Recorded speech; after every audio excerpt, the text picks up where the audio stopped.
તાલુકા કોંગ્રેસ પ્રમુખ હર્ષદસિંહ દ્વારા છે તે સીએમઓને છે તે ગોંડલના ચીફ ઓફિસર સામે ફરિયાદ છે તે કરી છે। શું આ ફરિયાદ કરી છે, આવો તેમની પાસેથી જાણીએ।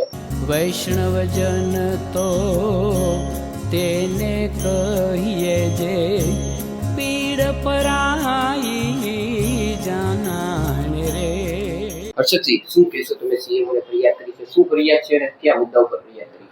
આજરોજ મુખ્યમંત્રીશ્રીને મેં ગોંડલ નગરપાલિકાના ચીફ ઓફિસર શ્રી એજે વ્યાસ વિરુદ્ધ ફરિયાદ લેખિતમાં આપેલી છે અને મુખ્ય મુદ્દા એ છે કે સામાન્ય રીતે કોઈ પણ અધિકારીની મુદ્દત 3 વર્ષ હોય એટલે 3 વર્ષ પછી એની બદલી થાય, પણ આ વિવાદિત અધિકારી છેલ્લા અંદાજિત 4.5 વર્ષથી ફરજ બજાવે છે। વિવાદિત એટલા માટે કે થોડાક સમય પહેલાં એક ડોર ટુ ડોર કચરા કલેક્શનનું જે ટેન્ડર ગોંડલ નગરપાલિકા દ્વારા બહાર પાડવામાં આવ્યું હતું, તેમાં સુરતની દરબાર વેસ્ટ કોર્પોરેશન નામની કંપનીએ ટેન્ડર ભર્યું હતું સૌથી નીચું, પણ તેને ટેન્ડર ન દેવું પડે અને પોતાના માનીતાઓને ટેન્ડર મળે એટલા માટે તેના માલિક બિપિનસિંહ પીલુદરિયાનું ગોંડલમાંથી ચીફ ઓફિસર સરકારી ગાડીમાં અપહરણ કરી અને સોગંદનામું કરાવ્યું। એના સીસીટીવી પણ હતા અને એની એફઆઈઆર પણ ગોંડલ બી ડિવિઝન પોલીસ સ્ટેશનમાં દાખલ થયેલી છે। આવા વિવાદિત અધિકારી આ સિવાયના કાર્યો જોવો તો એફએસઆઈની જગ્યા છોડ્યા વગર બાંધકામ હોય એને ભ્રષ્ટાચાર કરીને મંજૂરી આપી દે, પછી કોઈ બિલ્ડિંગ બહુમાળી બિલ્ડિંગ હોય તો એમાં 2 માળ સુધી દુકાન દર્શાવે, એથી ઉપર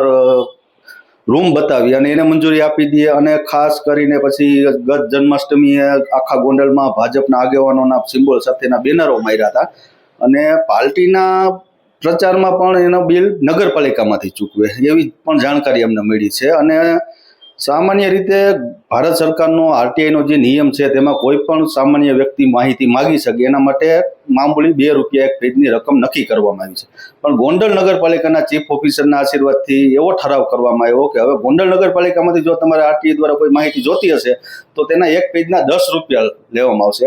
એ એટલા માટે કે કોઈ સામાન્ય માણસ તમારા ભ્રષ્ટાચારની માહિતી ન મેળવી શકે।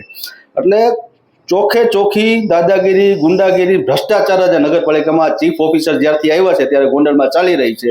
તો એના વિરુદ્ધમાં મેં મુખ્યમંત્રીશ્રીને પત્ર લખ્યો છે અને માંગણી કરી છે કે આવા વિવાદિત અને ભ્રષ્ટાચારી ચીફ ઓફિસરની વહેલામાં વહેલી તકે ગોંડલથી બદલી કરી ગોંડલની પ્રજાના ટેક્સના પૈસાનો બગાડ ન થાય તે માટે મારી વિનંતી છે અને મને આશા છે કે મુદ્દુને મક્કમ મુખ્યમંત્રી મારી અરજી ઉપર ધ્યાન લઈ અને આવા વિવાદિત અધિકારીઓને વહેલી તકે અહીંયાથી બદલાવશે। 5 થી 6 મુદ્દા છે। મુદ્દા તો એવા ઘણાય છે, જો એવું લખવા બેહી આ ચીફ ઓફિસર વિશે તો એક આખી બુક લખાય એમ છે, કારણ કે 4.5 વર્ષમાં એને એટલા કાંડ કર્યા છે ને કે લખવા બેસી તો એના માટે એક બુક પણ ટૂંકી પડે, પણ જે મુખ્ય 5-6 મુદ્દા હતા એનો ઉલ્લેખ કરીને અમે પત્ર લખ્યો છે। આ હતા હર્ષદસિંહ જેના દ્વારા એવું કહેવામાં આવ્યું છે કે 5 થી 6 મુદ્દા ઉપર છે તે ફરિયાદ છે તે મુખ્યમંત્રીને છે તે કરી છે। જોવાનું એ રહ્યું કે આ હર્ષદસિંહના જવાબમાં ચીફ ઓફિસર દ્વારા છે તે શું પ્રતિક્રિયા આપવામાં આવે છે।